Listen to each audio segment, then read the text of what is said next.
Okay, सो इस video में हम बात करेंगे स्टेटफुल फायरवॉल। इससे पहले हमने देखा प्रॉक्सी।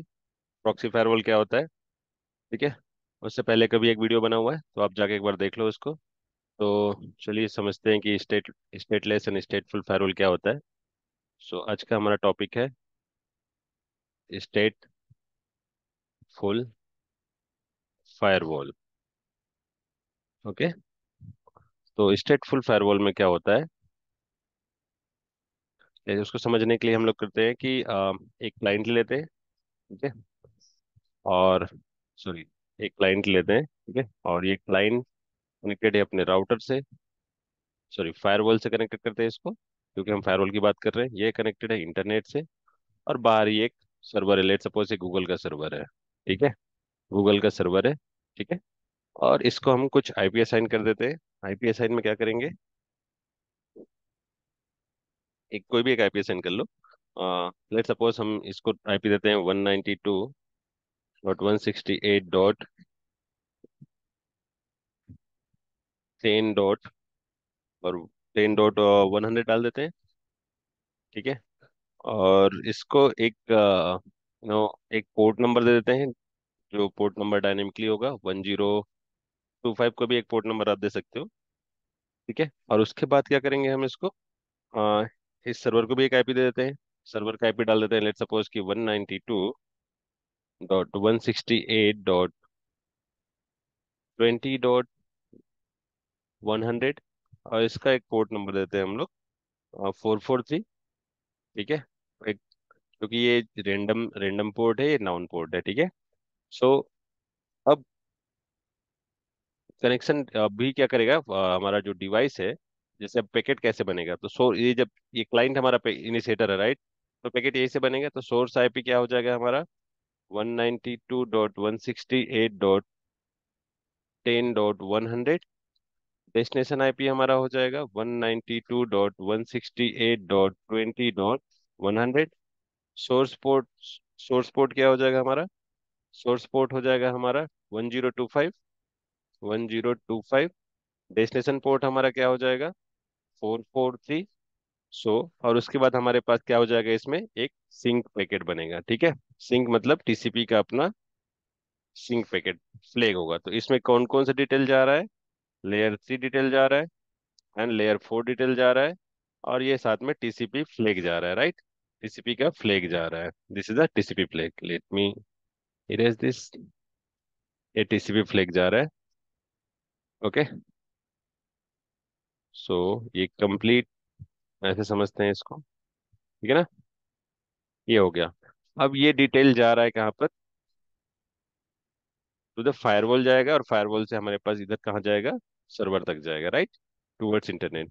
तो ये जैसे ही रिक्वेस्ट हमारा, ये जो रिक्वेस्ट है वो पहुंचा फायरवॉल। फायरवॉल क्या करेगा, सेम एक कनेक्शन टेबल बनाएगा। और कनेक्शन टेबल में क्या क्या डिटेल रहेगा, जा कौन रहा है 192.168.10.100 जा रहा है, राइट। सोर्स मान लेते हैं इसको, इधर डेस्टिनेशन के बारे में लिख देते हैं हम लोग। कहाँ जा रहा है, तो ये सोर्स जा रहा है, और जहाँ कहाँ जा रहा है इसको मान लो 20.100 पे जा रहा है, ओके। और उसके बाद कौन सा पोर्ट नंबर लेके जा रहा है, तो पोर्ट नंबर लेके जा रहा है ये 1025। और डेस्टिनेशन का पोर्ट नंबर क्या होगा 443, यहाँ जा रहा है, ठीक है। और उसके बाद क्या होगा, यहाँ पर क्या लेके जा रहा है, ये सिंक लेके जा रहा है, टीसीपी फ्लैग का सिंक लेके जा रहा है। ये डिटेल जो है, ये एक टेबल कौन मेंटेन करेगा, फायरवॉल मेंटेन करेगा। इसको क्या क्या बोला जाता है, इसको कनेक्शन टेबल बोला जाता है, इसको स्टेट टेबल बोला जाता है ना। और इसको और भी अलग अलग नाम से जाना जाता है, connection table, state state table, और डेटाबेस टेबल भी बोला जाता है। तो ये हो जाएगा हमारा फायरवॉल का, ऐसे जाएगा हमारा, ये पैकेट जाएगा और ये रिक्वेस्ट लेकर जाएगा टू फायरवॉल को। फायरवॉल इसको अपने डेटाबेस में मेंटेन करेगा, या कनेक्शन टेबल में बोल सकते हो हम लोग, कनेक्शन कनेक्शन टेबल मेंटेन करेगा। और ये रिक्वेस्ट पहुंचा टूवर्ड्स इंटरनेट, किसको पहुंच गया, गूगल को पहुंच गया। गूगल रिप्लाई करेगा, तो इसका पैकेट कैसे बनेगा, इसका पैकेट बनेगा, सोर्स में क्या हो जाएगा 192.168.20.100, 20.100 बन रहा है। और डेस्टिनेशन, ये सोर्स आईपी बन जाएगा, ठीक है। डेस्टिनेशन आईपी कहाँ के लिए रिक्वेस्ट रिप्लाई भेजेगा, रिप्लाई के लिए क्या होगा 192.168.10.100 रिप्लाई जाएगा। सोर्स पोर्ट क्या होगा? सोर्स पोर्ट इसका 443 हो जाएगा। डेस्टिनेशन पोर्ट क्या हो जाएगा इसका? 1025। और लास्ट में भेजेगा सिंक प्लस अक्नॉलेजमेंट, ठीक है। विदाउट सिंक ये अक्नॉलेजमेंट नहीं भेजेगा। तो ये भेजेगा इस टाइप का, ये इसका पैकेट बन जाएगा, सॉरी यहाँ से बनेगा पैकेट, ठीक है। ये पैकेट बन जाएगा। पैकेट कहाँ पहुंचा? टूवर्ड्स इंटरनेट फायरवॉल के पास पहुंचा। अब फायरवॉल क्या चेक करेगा? अपने डेटाबेस में चेक करेगा क्या आ रहा है। 192.168.20.100, ओके 20.100 के लिए रिक्वेस्ट गया था, 20.100 मैच हो रहा है। किसके लिए आ रहा है? 192.168.10.100, 10.100 के लिए। अच्छा, 10.100 रिक्वेस्ट भेजा था, तो उसी की रिप्लाई, उसी का ये रिप्लाई पैकेट आ रहा है। और ये मैच हो गया, लेयर 3 मैच हो गया, ठीक है, ये मैच करा दिया। अब ये चेक करेगा कौन सा पोर्ट नंबर के साथ आ रहा है, 443 के साथ, ओके 443 के लिए रिक्वेस्ट गया था। अब 443 के लिए रिप्लाई आ रहा है, ये जितने भी आ रहे हैं रिप्लाई पैकेट है। डेस्टिनेशन पोर्ट क्या है? 1025, ओके मैच हो गया। सिंक, ओके सिंक के साथ क्या आएगा? सिंक के साथ क्या आ रहा है? प्लस एक्नॉलेजमेंट आ रहा है, मतलब ओके पैकेट सही है। अब ये सारे पैरामीटर मैच हो गए।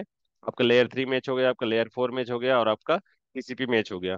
तो उसको उसको चेक करने के बाद, सारा पैरामीटर पास होने के बाद ही फायरवॉल क्या करता है? आगे पैकेट को फॉरवर्ड करता है। तो ये हो गया स्टेटफुल फायरवॉल, ठीक है। तो स्टेटफुल फायरवॉल में तो ये सारा चीज तो डिटेल रहेगा ही रहेगा, ठीक है। और और क्या हो सकता है इसमें? तो जस्ट मिनट।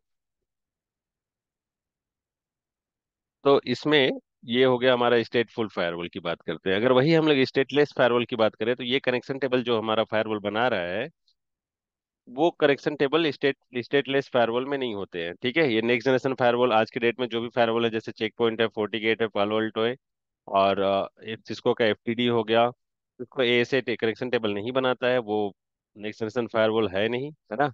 तो ये क्या होता है, इस टाइप का हमारा कनेक्शन टेबल बनाया जाता है नेक्स्ट जनरेशन फायरवॉल के थ्रू, जिससे अनऑथराइज एक्सेस को हम क्या करते हैं? ब्लॉक कर सकते हैं। लेकिन समटाइम क्या होता है, अगर अगर हमारा सर्वर ही इनिशिएट कर दे, अगर हमारा सर्वर ही इनिशिएट कर दे, तो उसके लिए कैसे होगा, वो थोड़ा देख लेते हैं हम लोग, ठीक है। तो उसके लिए लेट सपोज कि ये वही वही डायग्राम लेके चलते हैं। Just a minute. ये वही पीसी है हमारा यूजर, ये हमारा पीसी है। इसका आईपी देते हैं हम लोग 192.168 डॉट, क्या रख लेते हैं इसको? वही रख लेते हैं, 10.100 रख लेते हैं, विद द पोर्ट नंबर 25 ही रख लेते हैं पोर्ट नंबर। और 1025 रख लेते हैं, लास्ट टाइम में था वही रख लेते हैं, 1025, ठीक है। ये गया किसके पास? फायरवॉल के पास। फायरवॉल कनेक्टेड है इंटरनेट से, और वहीं कहीं पर हमारा गूगल का सर्वर भी है, ठीक है। अब इस टाइम क्या हो रहा है? गूगल का सर्व इस टाइम पे कर रहा है कि हमारा क्लाइंट अभी इनिशिएट नहीं करेगा। अभी इन केस अगर फायरवॉल इनिशिएट करने लग गया, तो उस टाइम पे चेक करेगा। अगर फायरवॉल इनिशिएट करने लग गया, तो इसका आईपी क्या रख लेते हैं हम लोग? 192.168.20.100, with the port number 443, right, 443। तो इसका पैकेट क्या बनेगा? सोर्स आईपी बन जाएगा। Source IP 192.168.20.100। डेस्टिनेशन आईपी बन जाएगा, इसको इस डेस्टिनेशन आईपी ये रह जाएगा हमारा 192.168.10.100, ठीक है। With source IP, source IP क्या हो जाएगा? सोर्स सोर्स पोर्ट नंबर हो जाएगा। सोर्स पोर्ट नंबर हम लोग ले लेते हैं 443, एंड डेस्टिनेशन पोर्ट हम लोग मान लेते हैं, डेस्टिनेशन पोर्ट मान लेते हैं 1025, ठीक है। अब ये रिप्लाई भेजता है, मतलब इनिशिएट करता है फायरवॉल को, ठीक है। फायरवॉल ने क्या किया? फायरवॉल अपना डेटाबेस चेक करेगा कौन आ रहा है, सोर्स आईपी, ये कितना है सोर्स आईपी? One one 20.100।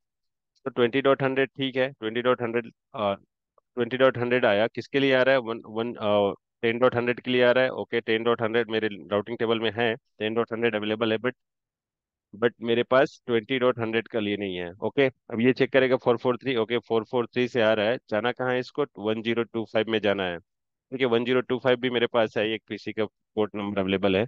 लेकिन डेस्टिनेशन पोर्ट अभी यहाँ पर हमने सिंक आएगा, अब सिंक ही आएगा, फर्स्ट टाइम का टीसीपी पैकेट सिंक आएगा।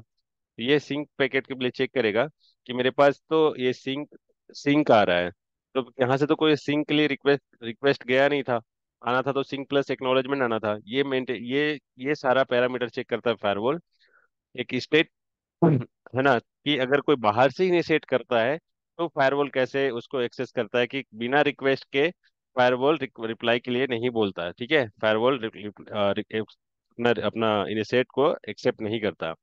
तो ये हो गया हमारा स्टेटफुल फायरवॉल। अगर वही बात करते हैं हम लोग स्टेटलेस फायरवॉल की, तो स्टेटलेस फायरवॉल ये जो कनेक्शन टेबल मेंटेन कर रहा है फायरवॉल, है ना, source IP, destination IP, source port, destination port, है ना, ये सारा चीज, और ये टीसीपी का फ्लैग जो है सिंक, वो मेंटेन नहीं करता कोई भी फायरवॉल, मतलब ये कनेक्शन मेंटेन ही नहीं करता। ठीक है, तो स्टेटफुल फायरवॉल और स्टेटलेस फायरवॉल के बारे में यही है, ये इंटरव्यू में क्वेश्चन में पूछा जाता है।